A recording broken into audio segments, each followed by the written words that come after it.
Does anyone still believe in paradise?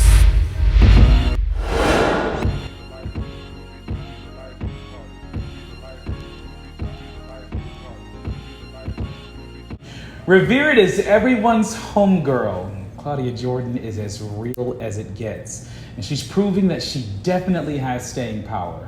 She continues to live out loud as a talk show host, an actress, a model, a businesswoman, a reality TV show and radio personality, and she's known for her appearances on Deal or No Deal, The Price is Right, shows like Celebrity Apprentice, and the 7th season of The Real Housewives of Atlanta. And she's currently the host of Fox Soul's Out Loud on the Fox Soul platform. And she joins us today in the Jenleeion circle to talk about a lot. At first, I want to say thank you for joining me in the Jenleeion circle because I'm so excited to talk to you and the beauty they say you have that I can't see. Well, everything they say is true. I'll just tell you. Well, describe your outfit to me for me today. It's a light color, kind of like beige, kind of glittery, high slit on one side. And then the other outfit we did, it was a corset, so it was really, really tight on my waist. So it reminded me of how much food I ate in Texas. Yes. Food you ate in Texas. Yes. Now that's interesting to me, starting there. When did you migrate to Texas? Because first it was New York, first it was California, then it was New York for a bit, then you ended up in Atlanta, which we'll talk about later on, and then you ended up in Texas. How'd you end up in Texas? So I got a call about a radio show they wanted to do. They were taking Steve Harvey off. Well, he's syndicated, so they were kind of broadcasting his show in the Dallas market. They wanted to create a local show. They wanted people to be there in the city, be able for to be that local feel. Yeah. Yes. So they had paired me up with a comedian, and we did that for about a year. It didn't work out, and the day they canceled that show, the very next day, that same day actually, I got on a plane. I went to LA. I tried out for another gig, and then the very next day, I was asked to fill in on Fox Soul for 2 days from Mike Hill, who's married to Cynthia Bailey here. Yeah. And he said, CJ, are you in town? Can you fill in for me? I filled in for 2 or 3 days. On the third day, James Dubose, who runs Fox Soul, he's head of programming, he said, hey, I need you back on Monday. I said, I don't live here anymore. I live in Texas. He goes, figure it out. And I figured it out, and I've been rocking with him almost 2 years now. And now I have the top 2 shows on the network. That's fantastic. Yeah. And with that being said, I just saw the interview that you did with Jennifer Hudson, and with her performance as Aretha Franklin in Respect, which I think was great. She did amazing. Yeah, and you've been covering a lot of people from over the past year, from Wendy Williams to beyond. You've definitely been covering the gamut. But again, like I said, we'll talk about those other locations that you lived at, but I want to take it all the way back to the beginning, to how you became the Claudia Jordan. It started simply as a child. You started simply as a person that was doing pageant work. Is that correct? Yeah, I always thought I'd be a scientist, actually. I was a big-time nerd. I was in the books. My mom bought us encyclopedias in 1984. Yeah, I know you weren't born yet, but... It was 3 years before. So, See? but yeah, hey, 87, Libra. Yeah. We got those old-school encyclopedias, and I just always cared about the truth and knowledge. So every night I would just pick a different letter and start, the letter T. Okay, today I'm reading about Turkey and Turks and Caicos and tea and just random facts. And, I just like to, I don't like fiction. I love nonfiction. So, my mind was set like science, biology. I want to cure cancer one day, and I work in a lab. And I'm in the mall with my mom, and there was one of those model searches set up in the mall. They just trying to get you money, right? They asked me to come in, and we went. And I'm like, Mom, I'm not a model. So when I went inside the agency, they talked me into competing for Miss Teen Rhode Island. And I did it, and I won. And then I just kind of like one thing led to the next from there on. And also in high school, you were a sprinter. That's another thing that people don't widely know about you. So sprinting, did you take that into college as well or no? Yes, I was starting to get scouted for D1 schools when I was in the end of my junior year. But my senior year of high school, I started getting into a little bit of trouble in school where some little, what do I call them? This little gang of girls moved into my school, and they started wanting to like mess with the popular girls. I don't know what it was. All I know is I started getting into fights, and it would be 5-on-1, and that derails me going to a D1 school because my senior year I was suspended 20 days for fighting. But it was also, they would suspend everyone involved. They wouldn't say, well, they attacked you. It's Didn't matter who was the aggressor. Yes. It sort of. So I went from being in all the gifted programs and having all A's and 1B in the advanced science classes to almost failing my senior year of high school. And they took me off the track team as punishment. And then 2 weeks before the state meet, my team was doing poorly without me because I was the star. You were the star, yeah. So they asked me to, well, we're gonna let you as a birthday present or something they said, like a gift to run in the state meet. I said, so I haven't been training. You now need me to carry the team, and now you want me to run, but it's too late for me to get a scholarship now? Y'all can kiss my ass.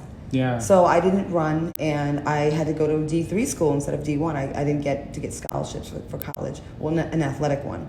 So I was almost totally derailed with those fights. It was just one crew of girls that just, in high school, it's like your friend could run her mouth one day and say, tomorrow, Claudia and we're gonna kick your ass, and then you're involved. And I know I'm talking about ancient history, but it changed the trajectory of my life. Yes, and it's interesting how that can happen sometimes, because it changed the trajectory for your life as far as that lane was considered. Yeah.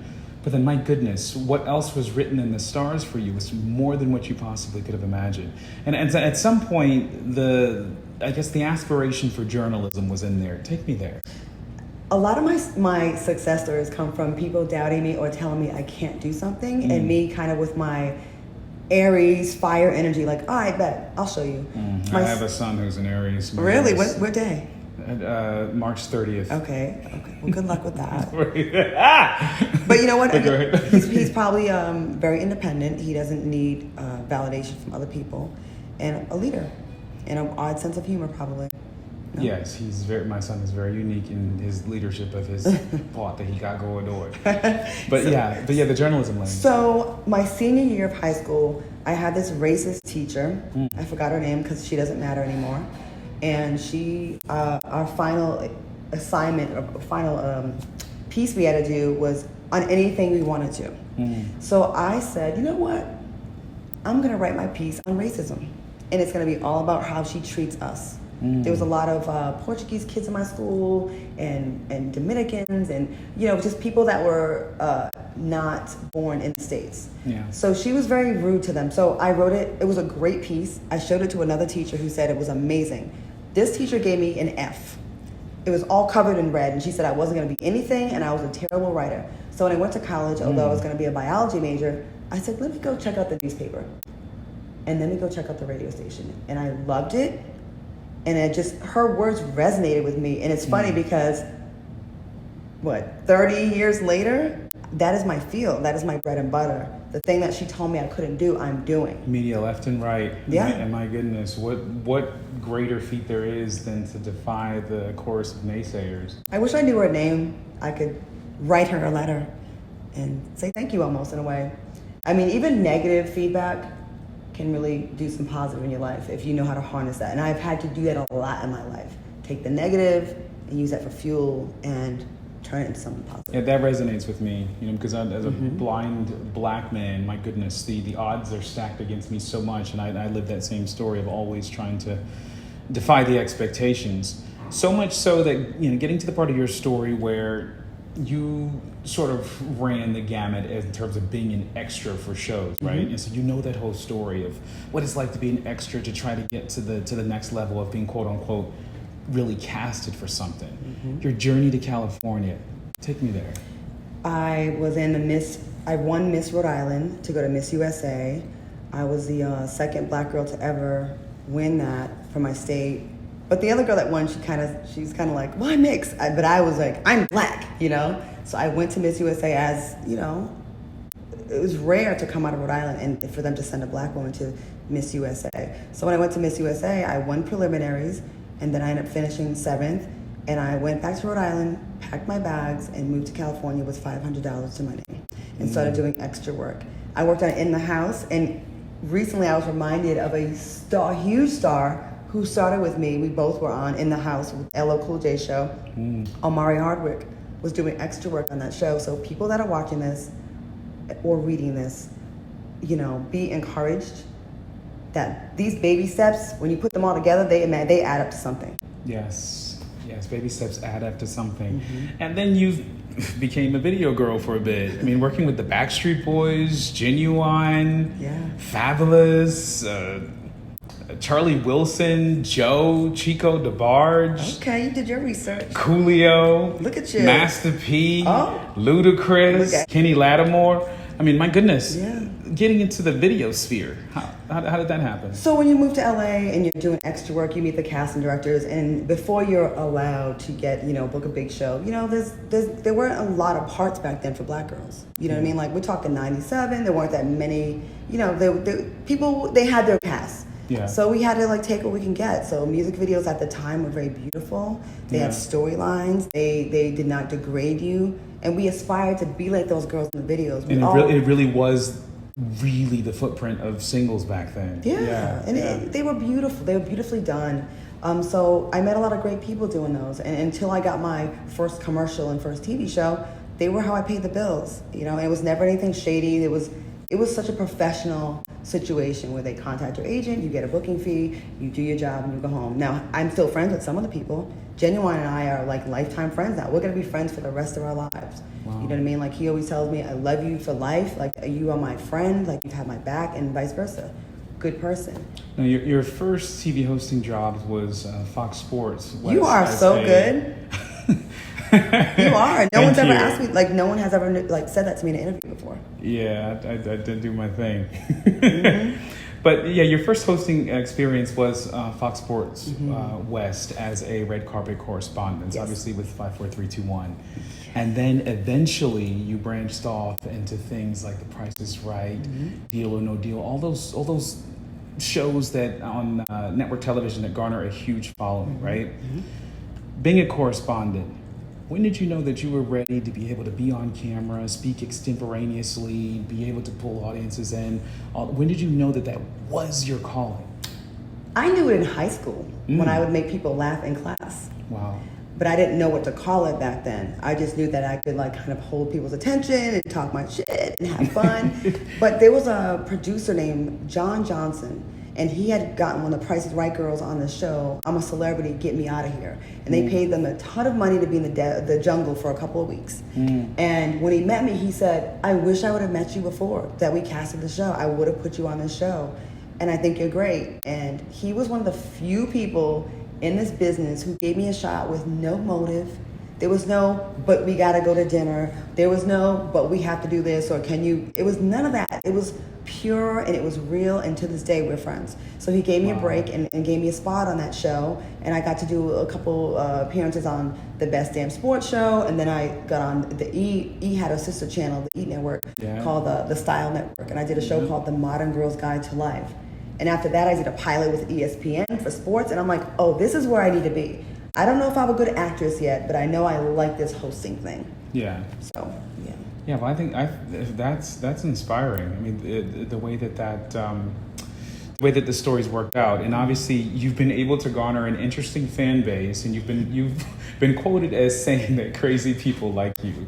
Yeah, define that for our audience, and you actually have a funny story about a man who was seemingly vampiric, obviously, and looking at you. So tell us that story. So I do attract crazy. That is my demographic. Ever since I was on The Price is Right, and I also have a very strong fan base in prison. Yes. They write the best letters, and I would it would mean a lot. I'm like, of all the people you can reach out to, you reach out to me. Okay. As far as the man who he was kind of like. Okay, so this man became obsessed from watching all the things I've done and the radio show with Jamie Foxx. He would listen and consume everything I did. And he, in his mind, developed a fantasy that I was Cleopatra and he was King Tut.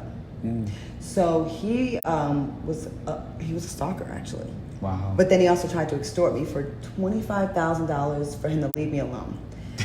He would show up to all my events. Yeah, I think you totally attracted crazy. I'm not lying. No, and my crazy is for real crazy. So I remember a time that if the message I want to give, one of my messages in this interview is go with it. Stop trying to control every little thing. I'm a big believer in throwing things against the wall and seeing what sticks. And also, if something keeps preventing you from going somewhere, Go with that too. So this guy was in town that kind of annoying, but he kept insisting that we have lunch that day. I said, look, you can come over, I'll cook. It'll be some daytime stuff, so it ain't no funny business at night. I'll cook something, we'll have lunch, we'll talk. So he came over and he looked like a big football player, right? That's what he looked like.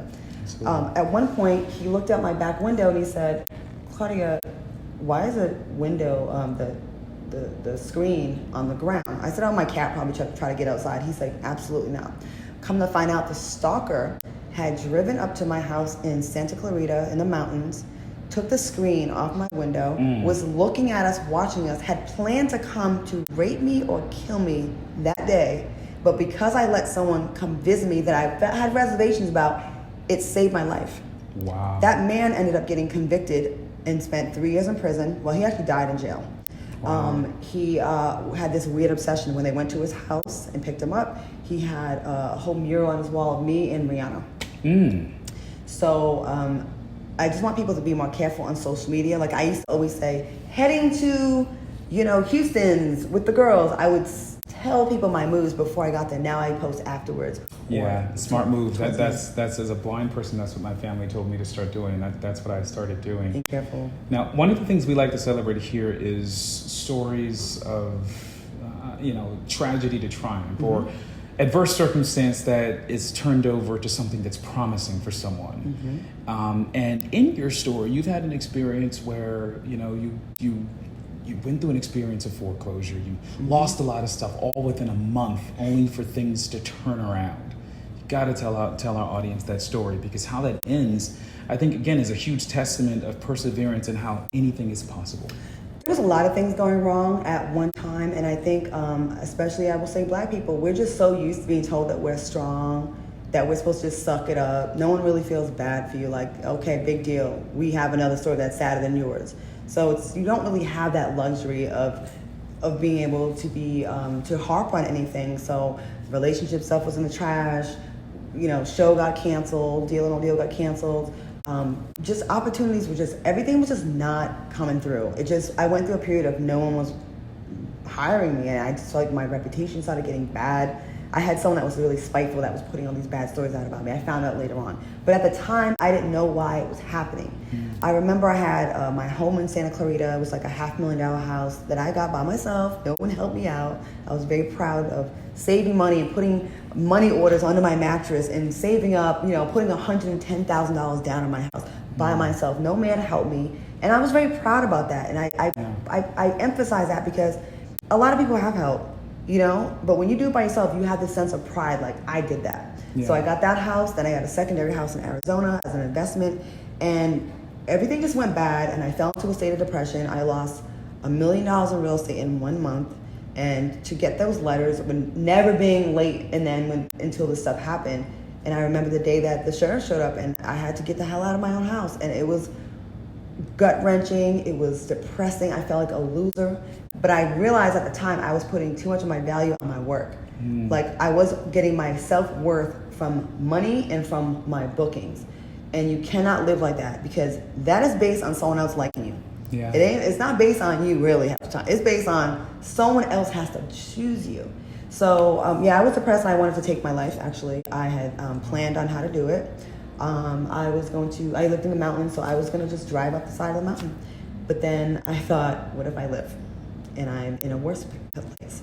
So, and I was a little vain, honestly, but I was like, okay, I'm not gonna do that. So my second choice, and I was about to do this, park my car in my garage and close the door and just let the car run and just keep the windows open and just die, go to sleep, carbon monoxide poisoning. Yeah. And you know what saved me? I used to keep my cat's litter box in the garage. So I kept my door to my house open. So the cat comes in the garage to use the litter box. While I'm sitting there letting the garage fill up with carbon monoxide, my cat, who I love, comes out in the doorway and looks at me. And I said, I can't kill my cat. It wasn't about me, it was about my cat. So I opened the garage and let the air, fresh air come in. And I went upstairs and I cried. I remember being on my knees praying. I was in such a depression that everything hurt. My heart hurt. I felt like someone's knee was in my chest. and I couldn't snap out of it. I looked in the mirror and I saw an ugly woman, and I felt like everyone hated me. You didn't recognize yourself? I did not. I said, when people would say I'm pretty, I'm like, stop fucking lying to me. You're lying. Like, I'm not. And I'm not going to lie. I was on medication for 2 months for my depression, my severe depression. And it definitely helped numb that pain. And I had a voice, you guys. When you are depressed, I had a voice telling me, nobody cares, just kill yourself. Right. And I thought, no one would probably find me because no one's even checking for me anyways. And I really was about to do it. But one of my girls came to my house, and she made me get out of bed, and she hugged me. It's a running joke of my friends that I don't like to hug. She forced me to hug her. I kind of collapsed in her arms, and then I went to this class. It was kind of like landmark education, where you kind of readjust your perspective on things. And it kind of got me out of my funk. And I swear, within 2 weeks, VH1 called me about a talk show. Donald Trump personally called me and said, if I can get you on a Celebrity Apprentice, will you do it? I said yes. And I was back. I just got all these gigs, and nothing that I got was anything I was trying to get. It just came and fell in my lap. Nothing I pursued took off. It was just, we want you to have this, and we want you to have that. And I just go with it now. Absolutely. And that speaks to a lot of people, that sometimes when you're at the deepest, in the darkest place, you're at rock bottom, there's no other place but to go from up, but they have to hold on long enough to see what tomorrow might bring. And let people help you.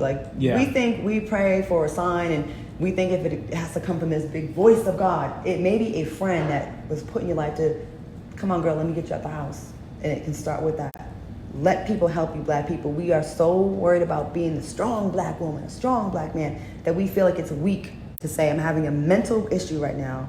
And there's nothing wrong with that. We have to stop being afraid of admitting when we have a moment of weakness. We're human. We're supposed to. And more importantly, I think that knowing is always is half the battle. So in the Black community, when we think it's so taboo, to suffer from depression, there's something called situational depression. It doesn't mean that you're forever depressed, right? But situational depression, and it's okay to get the assistance you need in the way of medication. I've lived that story too. Really? So thank you for being so personal with that, because I've researched the periphery of that experience that you went through, but the depth that you went to be so honest and open about the suicidal ideation, I think is powerful, and it shows how brave you are. And Black people of all the races, we have the most reasons to be depressed. So I don't know why it's such a negative for us.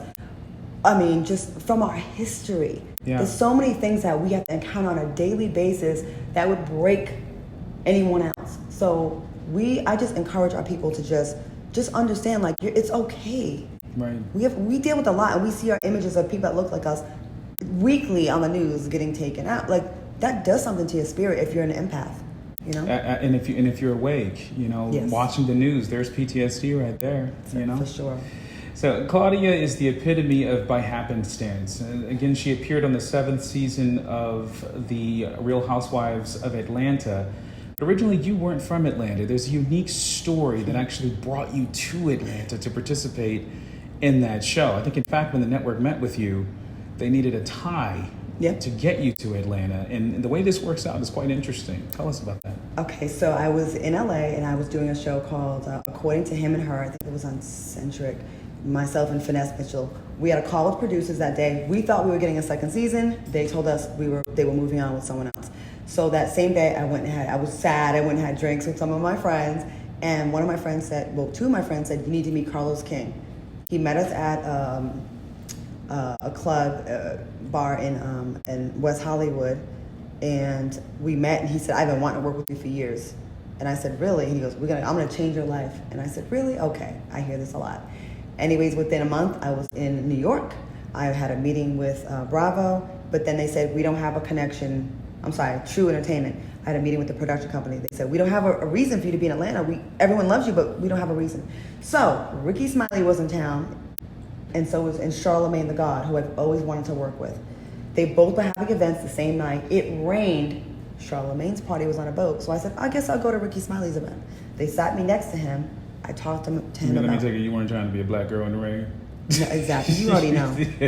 You already know. What you're not going to do is have me waste this fresh blowout. So I was seated next to him. I told him about the Atlanta Housewife thing. He said, well, you should come try out for my show. So I paid my own flight, went down there, showed them that I was serious. By the third day, they gave me a contract. I called Carlos King and said, well, I got my reason to be in Atlanta. And I moved, and in the next week, I started on Housewives of Atlanta as a friend of the show, and then Ricky Smiley Morning Show. And once I had this epic, battle with one of the cast members, they upgraded me to a housewife, and here we are. Well, that's exciting. That's exciting. Do you wish you had more experiences beyond season 7 with Kenya and Portia and Nene and the likes? No. It was enough. It was enough. What would you have done differently? Watch the show more to know that I went in very what you see is what you get. I had no motive, so I wasn't going to try to steal a scene or twist anything. I am who I am, and that's it. I would probably, I don't know, actually. Some people, I feel like people really, really love me or really, really hated me. There's no in between on that. So the people that are real, that think like me, they approve of the different energy. And the people that, were fans of the people I bumped heads with, they're just not going to like me. It was a lot. I didn't like the negativity from some of the fans. Gotcha. That's the part I didn't like it. You can make up with someone, like Portia and I had made up and squashed something, but then an episode will air that was, months prior when you weren't in a good place, and then you're back at square one. Will reignite it. Yeah, it's hard to get back on good standing with someone because you're hearing from your millions of fans, you know what I mean? So I wish people would have all treated it like a acting job and didn't take it personally, because I had no reason to have any issues with any of those ladies.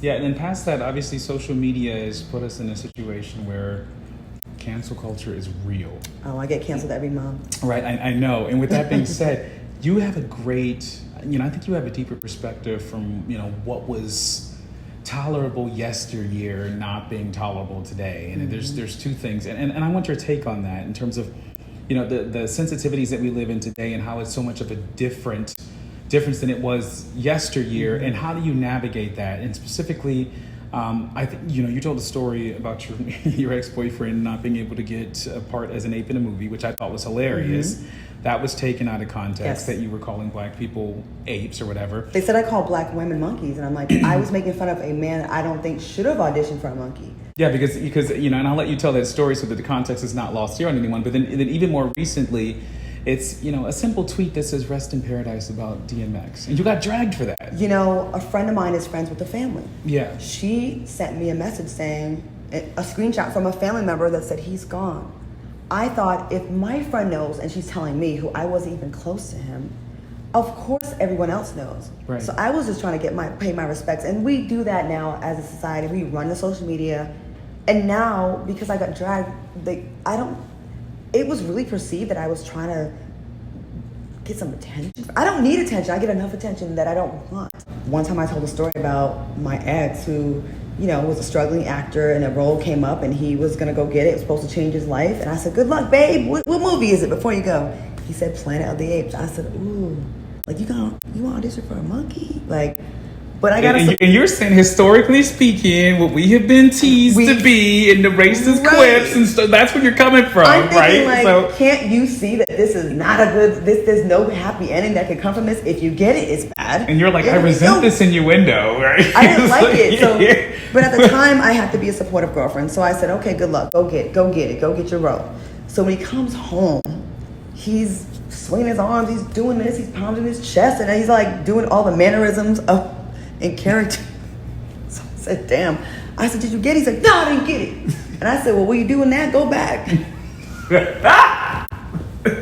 See, is that racist? No, it's not. So he didn't get it. So apparently they needed 1,000 monkeys, and I guess 1,002 showed up because he's one of only 2 people in all of LA that didn't get it. So he didn't get it, right? So we break up for other reasons. And a year later, the movie comes out. I'm watching it with my girlfriend. Well, let's go see this movie. There's got to be some badass monkeys in this movie for my man. He was fine to not get it. So we watching the movie, and there's this big scene where 1,000. It wasn't 1,000 monkeys. It was 1,000,000 of them. They're running by, and they're stopping the camera. They look at the camera, and they run on. There's no lines. And I said, well, damn. My boyfriend, who I loved, he couldn't even get a part. He there's like a million of them. Yeah. And it became a joke. So Jamie was like, that's so funny. He put me on his radio show. I hosted some comedy show, and I told the story because it always worked. Everyone had the same reaction as you.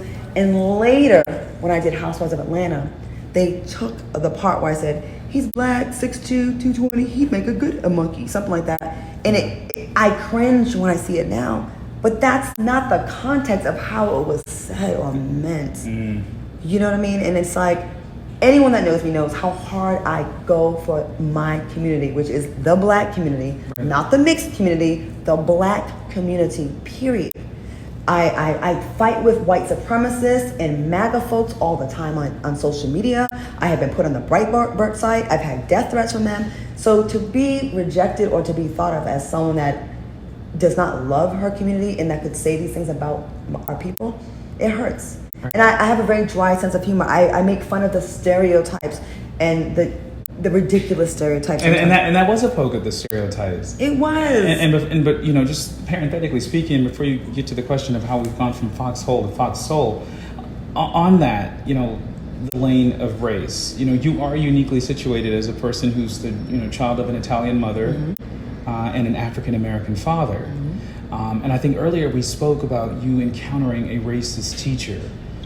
Your experience being biracial, especially in the late 80s, early 90s, how has that shaped you sociologically? It made me be open and kind of reject stereotypes, because sometimes people on the white side, well, not my white side because they're all in Italy, but I would see white folks, they would kind of treat me like, I can say this in front of you because you're not like them. And I would have to correct them immediately and say, I'm just like them. Now, what were you saying? Before you tell your racist joke you're about to tell? It made me be feisty. Wow. Yeah. And on my black side, I mean, there was some colorism issues in my family, definitely. But like they embraced my mom, who was a white Italian immigrant. You know what I mean? Wow. And I'm closer to them because they're by proximity. But it made me be very open-minded about people. So a lot of times when we're doing shows, people have a narrow opinion on something, a narrow take, and I always feel like, no, wait a minute, let's explore the other side. And it's made me be more open-minded. I've had to check white people and tell them about their views and their thoughts and their stereotypes about black people all the time. And I've had to do that on the other side as well.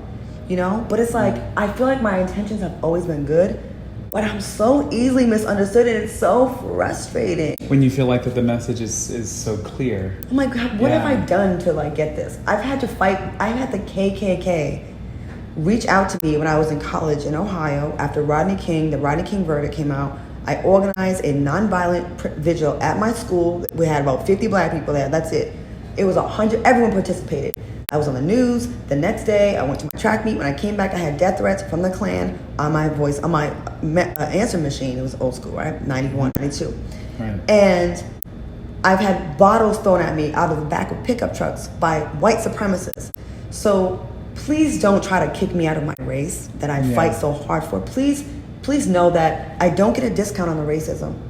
Yes, there is colorism in our society, and they definitely are more favorable to light-skinned black people than dark-skinned. That is a fact, and I sympathize and I empathize with how they treat half of our people. But, it's funny, for sake of devil's advocate, that is true, but I think it's very interesting that if you are male, dark-skinned, and muscular, you have a different experience than, say, your chocolate female counterparts. That is true. Or dark-skinned men that may not necessarily fit that same physical build. I think that's interesting, because Oprah had that documentary Dark Girls several years ago, but then you never hear anybody talk about the plight of the quote-unquote dark man. So these splits are just always fascinating to me. Now, and as a kid, I got picked on for being chocolate, but as an adult, it's like I found myself running and hiding from people because they're so into the chocolate. But I think that it's all nonsense to begin with, right? Because beauty comes in so many different forms, period, right? So from foxhole to foxhole. Before we go on, I just want to say I wish we would stop that. Yeah. We are creating so many issues and insecurities with dark-skinned kids and light-skinned kids that are growing up to be insecure human beings and have resentment towards each other, when we should really be a stronger unit. You know what I mean? Like, we can sit there all day and talk about whose pain is more, or you don't feel my pain, but like, I feel like black people in general experience a lot of pain and trauma. Yeah. And to just tell someone that your pain doesn't matter because it's not my pain is wrong. Yeah. And it's wrong. And white people do, a lot of them, they fetishize, is that a word? Fetishize? Yeah, they fetishize. They fetishize the muscular dark-skinned black man. They do. And then they shit on the dark-skinned black woman. Yeah, it's very confusing. And I can understand why there'd be resentment. And then you have to sit there and watch how they fall all over themselves to get to a light-skinned black woman or a light-skinned black man. And that's something that black people do to ourselves too. Yeah. You know, get you a light-skinned man and have cute babies. What? Are you serious? I adopted 4 kids, and my middle boy, he just turned 11. But my goodness, when I adopted him at 8 years,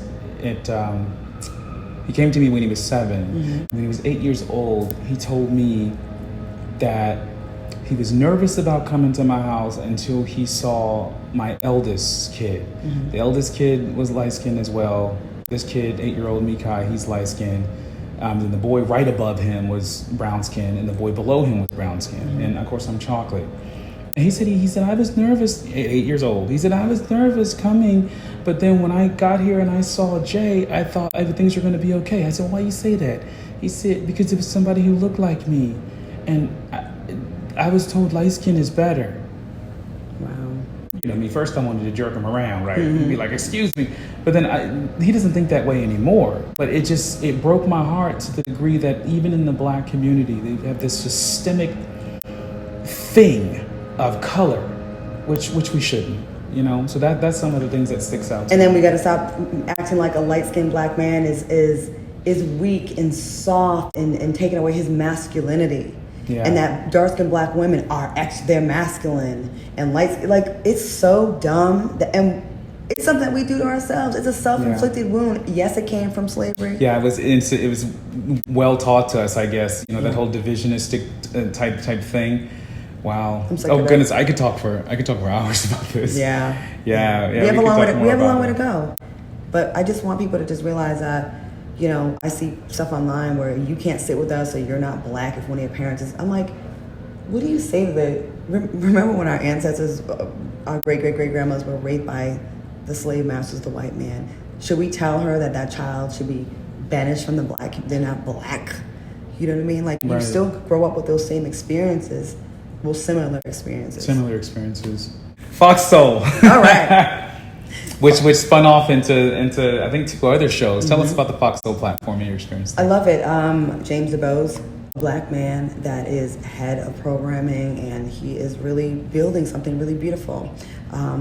It's Forrest Bias. It's like the FUBU of television, you know. And I got on. I had a show called Out Loud, which is no longer. I don't have the one-on-one show anymore.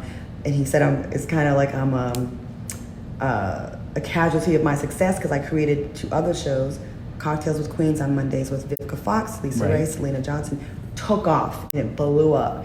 Yeah. Then I pitched another show to them that I totally created from the ground up, TGIF. I love that show with Al Reynolds and Funky Dineva, and that show has really just skyrocketed and people really love it. And we get to be free and we get to be shady but intelligent. We back it up with facts. It's not just people talk shit about each other. We back it up with facts. Well, Al does a ton of research, and it's credible. And I love the different perspectives.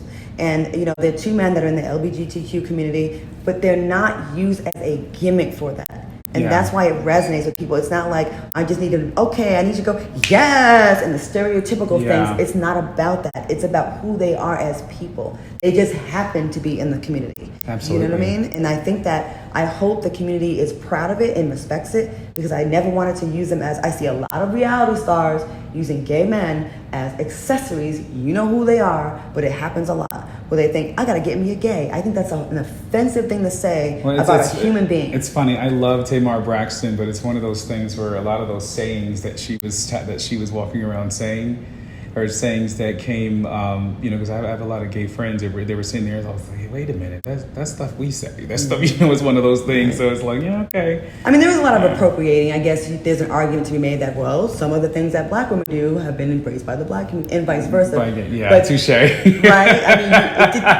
I mean, what came first, the chicken or the egg? But you do see on these reality shows that people will purposely get one to kind of run after them and hold their purse, and I don't think that's right. I've never done that. Like, you don't, that is a human being. If you want to bring your friend on as your peer, that's one thing. But stop using these men as accessories. They are not purses to just build you up constantly and be your personal cheerleader. So I made it a conscious effort for this show to not be like that. And I think that's excellent. And it speaks to the last topic that I wanted to speak to you about. And obviously, speaking directly to the humanity part of you, you have been quoted as saying you're a person who wants to save every homeless person you see. You want to save every kitten. You want to, quote unquote, heal the world as you can. What does all of that mean? What ails your heart the most about the world? People not caring about each other. Like, I cannot walk past someone in the street that needs food that I can give you without stopping. I hate it. My whole life, I've always been able to put myself in someone else's shoes. And so when people say, oh, they blow them off, like, oh, they're probably going to use it for drugs. I said, I don't care what they're using it for. It's another person that needs something. Who am I to judge them? Like, I know from going through foreclosure how easy it is for anyone to lose it all. I've lost it all twice and got it back. But not everybody, some people get broken and they can't put it back together. And I just feel like people are just, and social media helps it. We're just a bunch of narcissists running around, me, my lighting, my filter, my this, my that. When you're walking past someone on the street, that a meal would make them, like, you would totally make their day.